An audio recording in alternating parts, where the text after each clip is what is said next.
Sau khi Triệu Lệ Dĩnh và Phùng Thiệu Phong ly hôn, con trai trở thành mối liên hệ duy nhất của họ. Triệu Lệ Dĩnh nàng, nữ hoàng rating, với vẻ đẹp ngọt ngào, sự nghiệp chói sáng, và Phùng Thiệu Phong tài tử xuất thân danh giá, con nhà giàu sang, vốn từng là cặp đôi khiến công chúng vô cùng ngưỡng mộ khi tuyên bố kết hôn.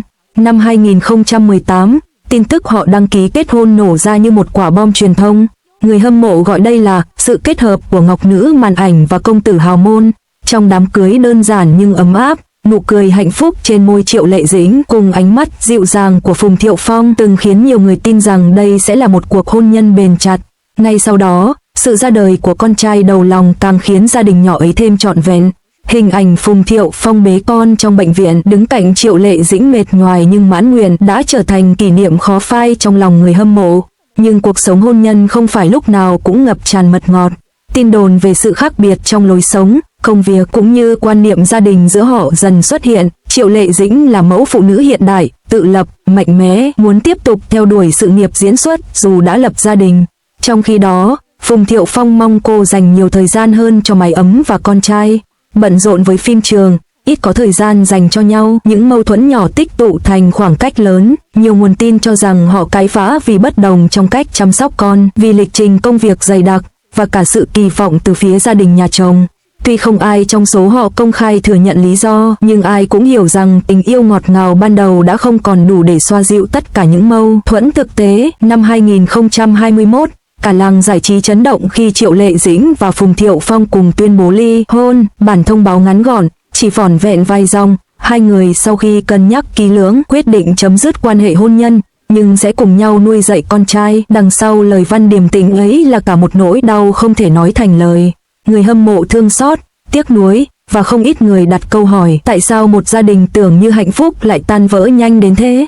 Trong khi Triệu Lệ Dĩnh chọn cách im lặng, tập trung vào công việc, thì Phùng Thiệu Phong nhiều lần để lộ tâm trạng nặng nề, thậm chí có lần bật khóc trong một buổi phỏng vấn khi nhắc đến con trai. Ly hôn khiến hai người rẽ lối, nhưng có một sự thật không thể thay đổi, họ mãi mãi là cha mẹ của cùng một đứa trẻ. Con trai của Triệu Lệ Dĩnh và Phùng Thiệu Phong trở thành điểm giao duy nhất của hai cuộc đời vốn đã tách rời. Mỗi dịp đặc biệt như sinh nhật con, lễ Tết hoặc những ngày con ốm, họ buộc phải cùng nhau xuất hiện, đặt mọi hiềm khích sang một bên để dành trọn tình yêu cho con. Có nguồn tin cho biết, Phùng Thiệu Phong dù không còn chung sống với Triệu Lệ Dĩnh nhưng vẫn thường xuyên đến thăm con. Anh đưa con đi chơi, tham gia các hoạt động ngoài trời, hoặc đơn giản là cùng ngồi ăn cơm. Triệu Lệ Dĩnh cũng không cản trở điều đó, bởi với cô, con trai cần tình thương của cả cha lẫn mẹ. Nếu Triệu Lệ Dĩnh xuất hiện rạng rỡ, ngày càng xinh đẹp, thời trang và độc lập hơn, thì Phùng Thiệu Phong lại mang vẻ ngoài trầm buồn, thậm chí có phần già nua hơn so với trước. Người ta dễ dàng nhận ra trong đôi mắt anh, mỗi khi nhắc đến con trai, luôn ánh lên nỗi nhớ thương xen lẫn hối tiếc. Cả hai có thể đã không còn tình yêu, nhưng họ lại chung một tình thương vô bờ dành cho con. Và chính đứa trẻ ấy đã vô tình trở thành sợi dây liên kết khiến họ không thể hoàn toàn rời bỏ nhau. Nhiều lần, cánh săn ảnh bắt gặp Triệu Lệ Dĩnh và Phùng Thiệu Phong xuất hiện cùng nhau đưa con đi học, hoặc tham gia sự kiện nhỏ liên quan đến trường lớp của con. Dù không còn nắm tay hay nhìn nhau âu yếm như xưa, nhưng ánh mắt họ trao nhau vẫn đầy sự tôn trọng và thấu hiểu. Trong những khoảnh khắc đó, người hâm mộ lại thầm hy vọng, liệu có khi nào, vì con trai, họ có thể tìm lại được một chút cảm xúc ngày xưa. Điều mà cả Triệu Lệ Dĩnh và Phùng Thiệu Phong luôn nhấn mạnh sau ly hôn chính là con trai không có lỗi. Họ cùng nhau thống nhất sẽ không để con cảm thấy thiếu thốn tình thương, sẽ luôn xuất hiện như những người bạn đồng hành trong hành trình trưởng thành của con. Có lẽ, đó chính là sự trưởng thành thật sự của cả hai khi họ học cách đặt hạnh phúc của con lên trên mọi cảm xúc cá nhân. Hôn nhân có thể tan vỡ, tình yêu có thể phai nhạt, nhưng tình cha mẹ và trách nhiệm với con cái là sợi dây không bao giờ đứt. Sau ly hôn, con trai chính là minh chứng cho một tình yêu từng có, và cũng là lý do duy nhất giữ Triệu Lệ Dĩnh và Phùng Thiệu Phong ở lại trong cuộc đời nhau. Trong mắt công chúng, họ có thể chỉ còn là người cũ, nhưng trong mắt con trai, họ mãi mãi là cha và mẹ, và chính sự thật ấy khiến câu chuyện của họ trở nên nhân văn, gần gũi và khiến người ta vừa tiếc nuối, vừa cảm động. Con trai của họ, đứa bé ngây thơ chưa từng hiểu hết sự phức tạp của thế giới người lớn, lại chính là cầu nối duy nhất khiến Triệu Lệ Dĩnh và Phùng Thiệu Phong không thể hoàn toàn quay lưng với nhau. Người ta thường nói, tình yêu có thể phai nhạt, hôn nhân có thể tan vỡ, nhưng tình cảm cha mẹ dành cho con cái thì không bao giờ mất đi. và điều ấy hiển hiện rõ nhất trong mối quan hệ của cặp đôi từng được mệnh danh là Ngọc Nữ và Công Tử của làng giải trí Hoa ngữ. Mỗi lần nhìn con trai, cả Triệu Lệ Dĩnh và Phùng Thiệu Phong dường như đều thấy lại hình ảnh của nhau trong đó, đôi mắt tròn, nụ cười sáng, dáng điệu tinh nghịch của cậu bé khiến người ngoài dễ dàng nhận ra sự hòa quyện của cả cha lẫn mẹ. Đó là minh chứng sống động cho tình yêu từng rực rỡ. Dù hiện tại hai người có chọn cách sống riêng, nhưng sợi dây vô hình kia vẫn ràng buộc họ bằng tình thân không thể cắt lìa.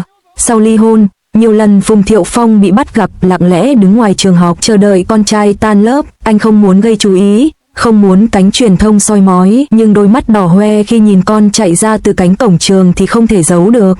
Đối với một người đàn ông từng được xem là đào hoa, phong lưu, thì giờ đây khoảnh khắc ôm chặt lấy con trai mới là lúc anh bộc lộ sự yếu đuối nhất.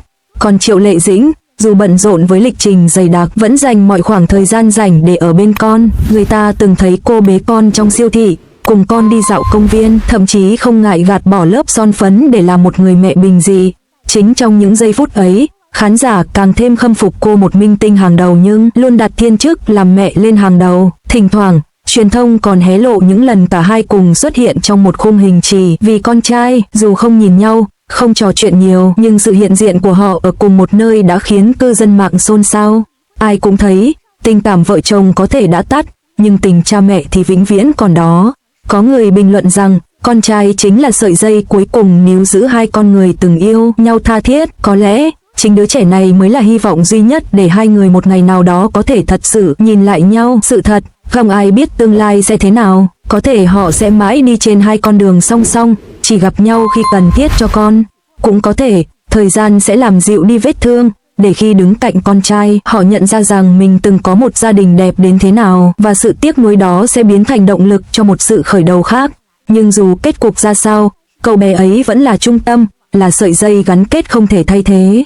Người ta thường ví tình yêu là hoa nở, có thể tàn, còn con cái chính là quả ngọt, một khi đã có thì sẽ còn mãi. Và với Triệu Lệ Dĩnh cùng Phùng Thiệu Phong, quả ngọt ấy đã, đang và sẽ mãi là mối liên hệ duy nhất khiến họ dù có xa cách vẫn chẳng thể hoàn toàn quên nhau.